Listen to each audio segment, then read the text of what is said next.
शिंदेंच्या नाराजीनंतरही केंद्रीय नेतृत्व महाराष्ट्र भाजपच्या पाठीशी. पक्ष बांधणीचं काम सुरू ठेवा.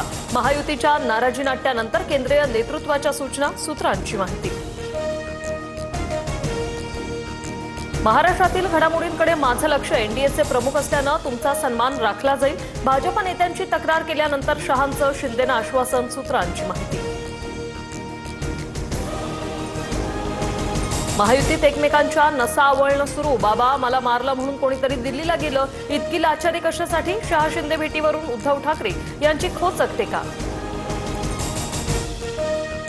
सलील देशमुखांकडून पवारांच्या राष्ट्रवादीच्या प्राथमिक सदस्यत्वाचा राजीनामा. मी पक्षात कोणत्याच पदावर नाही. प्रकृतीच्या कारणास्तव पक्ष सोडतोय. सलील देशमुखांची माहिती. मालेगावातील चिमुकलीच्या अत्याचार आणि हत्येप्रकरणी आरोपीला 27 नोव्हेंबरपर्यंत कोठडी. कोर्टाच्या आवारात संतप्त महिलांनी रस्ता अडवल्यानं व्हीसीद्वारे कोर्टात हजेरी. आरोपीला आमच्या ताब्यात द्या. महिला आक्रमक.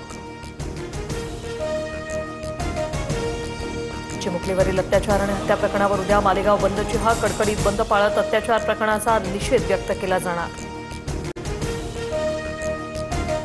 पुण्यात कडाक्याच्या थंडीत 16 वयोवृद्ध रुग्ण रस्त्यावर.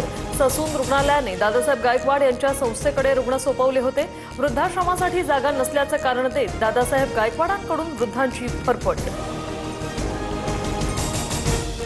ट्रेनमध्ये हिंदी मराठी वादावरून 19 वर्षीय तरुणाला बेदम मारहाण. मारहाणीमुळे तरुणाने आत्महत्या केल्याचा वडिलांचा आरोप. कोळसेवाडी पोलीस ठाण्यात तक्रार दाखल.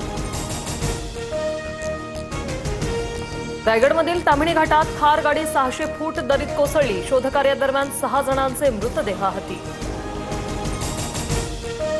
दादर कबूतरखान्याचा मुद्दा पुन्हा तापण्याची शक्यता. जैन मुनी यांनी सरकारला दिलेला 15 दिवसांचा अल्टिमेटम संपला. जैन मुनींचा 28 नोव्हेंबरपासून पुन्हा आंदोलनाचा इशारा.